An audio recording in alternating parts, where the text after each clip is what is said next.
Hey! They say that your cousin is the first friend that you ever have in your life. Sorry. I was lucky as mine was my best friend. I'm just glad that we liked each other. To look at us, we was two different kids. When we was 9 years old, we both saved up our pocket money and brought our first singles from HMV in the Trocadero. Destiny's Child, Say My Name, and Alien Ant Farm's Smooth Criminal. Can you guess whose was whose? Yet from being so far apart, we are so close.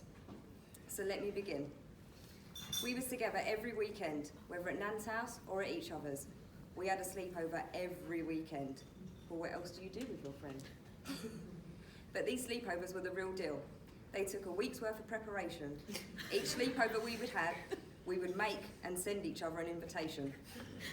And an itinerary of what we would do on the night. Just as confirmation. Playing games and gossiping about how no one was allowed to join our club. Then taking it in turns, sliding in the bath to get as much water as we could out of the tub.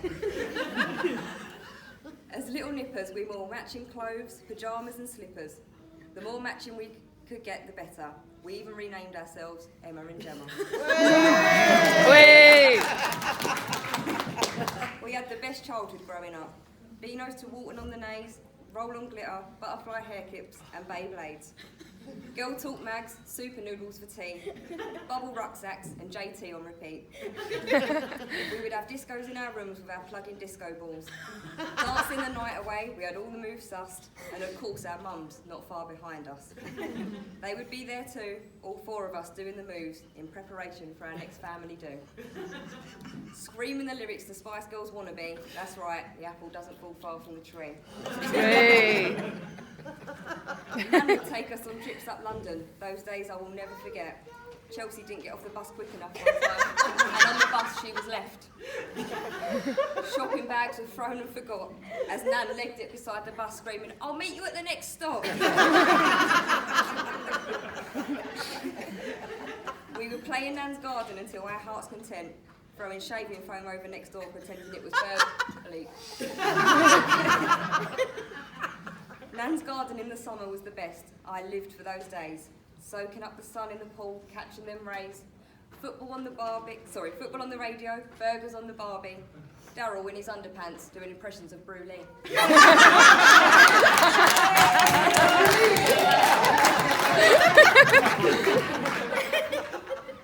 We would pick all of Nan's lovely flowers to make perfume, and Daryl his aftershave. We would pour it over the lot of you. My God, you were so brave. We had a pet caterpillar. His name was Chow Mein. Unfortunately, he only lasted 2 days. I'll leave that one there as it's too hard to talk about. Such a shame. Two little gits like us needed a place to reside, as you would assume, and that is how we came to have the Barbie room. Oh, yeah. Nan had created us the perfect girl's dream world, if truth be told. Ceiling to floor wallpaper, a ballerina Barbie doll. Girl talk posters covered the wall, hamsters in baskets and kittens playing baseball. We got bored one day and thought, we'd give Barbie a little makeover, shall we say. Out came the pens and away we drew. Giggling away, no one had a clue. Let me tell you, me and that Chelsea camp, we gave those walls a complete revamp. Barbie now had devil's horns, feet covered in corns, a handlebar moustache, and cartoon farts coming out of her arse.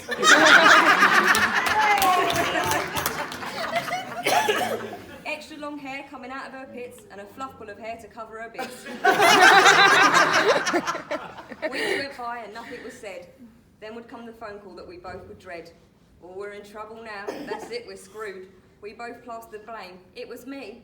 No, it was you.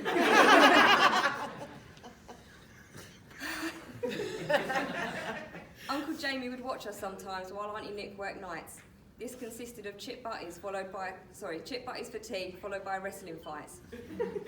We would make videos for Auntie Nick to watch once she got back, when I bet all she wanted to do really was just hit the sack. We sang songs like Thumbelina, Thumbelina, tiny little thing. Still got that video. And stick a pony in the pocket. We all love a little bit of Only Fools and Horses, I think you will all agree. Still to this day, we both cry of laughter to episode Danger UXD. We would try and sneak sweets from the kitchen every night. We would get out of bed so many times, at least a dozen. So to scare us silly, Uncle Jamie told us that Michael Jackson lived in the oven. Look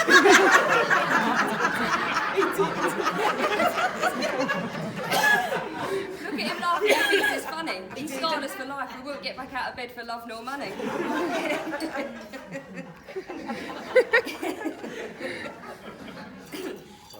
Moving on a few years, our fun didn't stop there, all right. 195.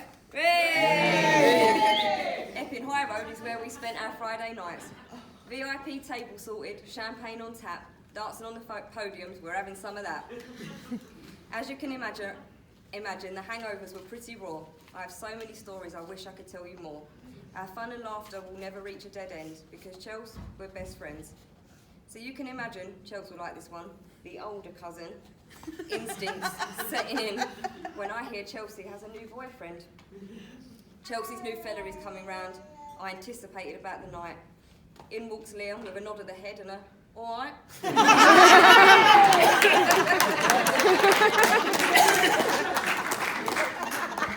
After I gave him a big hug and said hi, I spotted the bottle of JD in his hand and thought, he's my type of guy. The conversation flowed with everyone all night. What a laugh he is. Ex-tour manager and ginger hair too. Chels, this is definitely the guy for you. The night was done and I'm bursting with excitement. I calmly said to my mum, he is the one. Fast forward 3 years and here we are today. Can you believe it? I mean, what can you say? You are a wonderful couple and a joy to see together. I wish you happiness forever. Ladies and gentlemen, please if you could, raise a glass of the amazing Mr. and Mrs. Wood. Yes, Jess.